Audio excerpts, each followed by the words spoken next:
It's been a minute since my last video, so let me tell you what I've been doing. I've been busy. I went to Dallas to see the biggest convention for fish nerds you'll ever see. It's called Aquashella. And I'm going to tell you about some of the things that I didn't quite like so much and some of the things that just blew me away, including one of the coolest things I've ever seen. The part of town they decided to have this convention in definitely wasn't one of the coolest places I've ever seen. Looked like the land that time forgot. Like there was absolutely no upkeep in this place for the past, 50 years. Lots of fish nerds chomping at the bit to see this giant octopus? Don't worry, it's not real. Or is it? Let's start the tour, shall we? Once through the doors, this is what you see. Booths for days. And a lobster DJ, of course, kicking it big time. Aquashella merch in case you don't have any clothes. Don't worry, there's plenty of freshwater nerd stuff here, but there's also quite a bit for the saltwater types too. You'll have to excuse the white balance as I'm filming this blue light, but just look at these cool corals.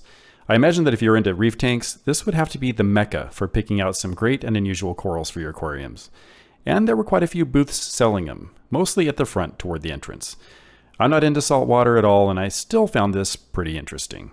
Here's some freshwater for you. You remember eel longoria, my tire track eel? Well, here's her cousin, the fire eel. And these may seem big to you, but they're going to get about 3 feet long at maturity. So will Ms. Longoria, also an assortment of African cichlids in there as well.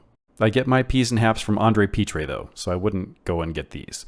They were also selling some discus, and I'm actually going to be doing a video on discus in the near future. Probably not quite what you're expecting though. These discus are pretty, but I've seen much better ones sold elsewhere.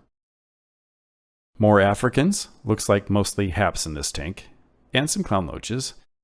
Oh, and check this out. Feeder fish for the Oscar keepers. Just kidding, kinda. More saltwater types, lots of really beautiful fish in here.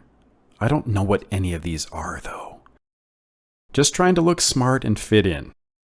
Gonna get over to the freshwater stuff again where it's safe for me.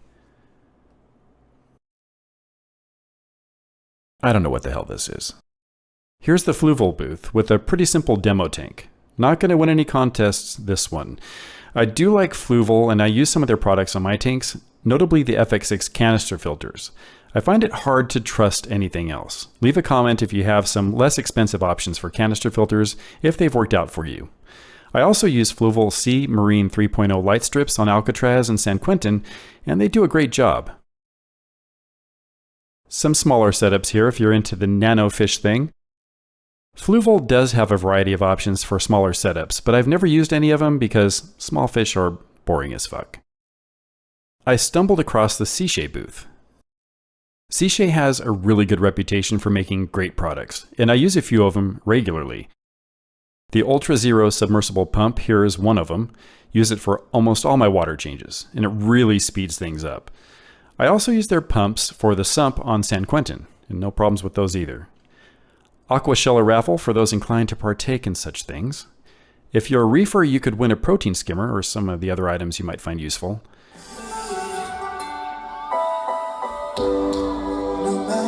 They even have great music at Aquashella. Just kidding, but I just wanted to let you know that the night before Aquashella, I snuck out to the Wildflower Festival near Dallas and saw one of my favorite bands perform. Young the Giant. So good. Such great musicians and performers. It's my second time seeing them, and they haven't disappointed yet.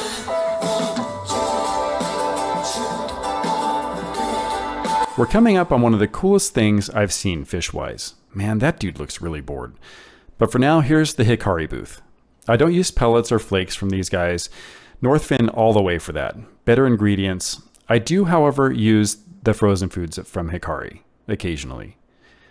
API has some great products for your aquariums. I don't use half of these, but I do use a few of them. General Cure is one of the products that I try to keep on hand, and AccuClear is great too, especially if you're setting up a new tank and you get some of that dust from the gravel floating around in the water column. It can take a while for that to clear up, but not with this stuff. Just a matter of hours and it's gone. Learned that one from MD Fish Tanks. I was also using some of the API aquarium plant products, but not even their perfect blend of nutrients could save plants from my insidious nature, and most of them died. ChemiPure is another fan favorite, but to tell you the truth, I never use it. It's supposed to add another level of clarity to your tank water, but I didn't really notice any difference after I had already achieved a pretty good level of clarity. This and Purigen can be great for clearing up a new tank though. You won't find any other brand of heaters in my tanks than Eheim. It's all I use. I've had really good luck with them and I trust them, but not enough to skip using a heater controller.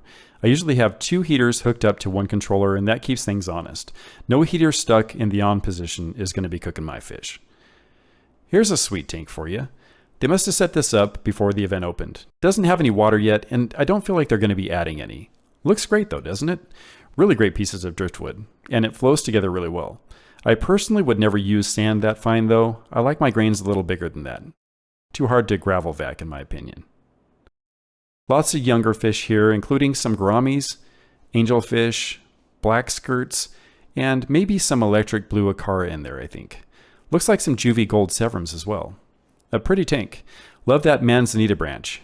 I don't have any tall tanks because I think that the best use for the space for my fish is in the length of the tank. Cichlids like to have that longer footprint rather than going high.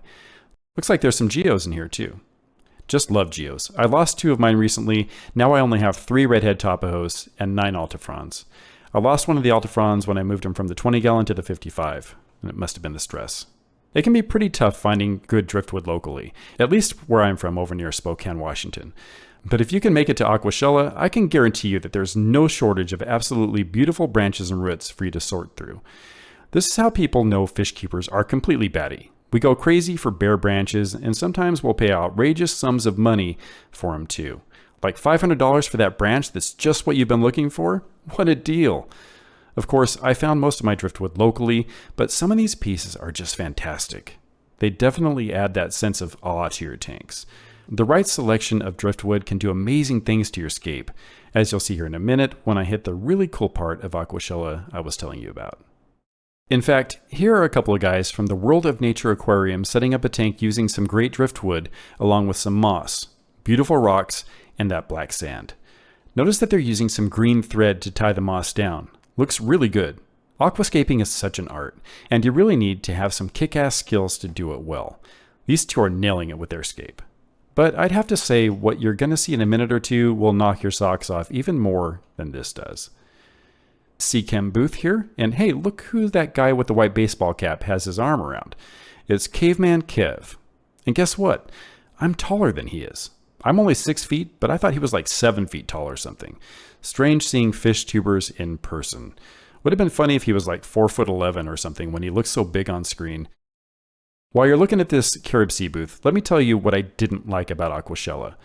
While it was a great trade show, and you can pick up some cool fish if you live close to the event, I didn't really get into the vendor booth so much. I mean, I can just look all that stuff up on the websites or Amazon. I know it's great to be able to ask them questions about their products, but it just really wasn't my thing so much. That's just me. I would have liked to have seen more of the unusual things like the beautifully scaped tanks and unusual fish. But like I said, I understand why the other vendors are there, and that's great. It was my hope that I would be interested enough to stay all day, but honestly, I could have been done in just a couple of hours. So there you go. But I did absolutely love some of the tank setups I saw, and we still have that ultra cool thing coming up, which I might as well show you right now. This is the part I was most excited to see about Aquashella, the Aquascaping Competition. There's something for everyone here with different types of decor and different skill sets from some really amazing aquascapers.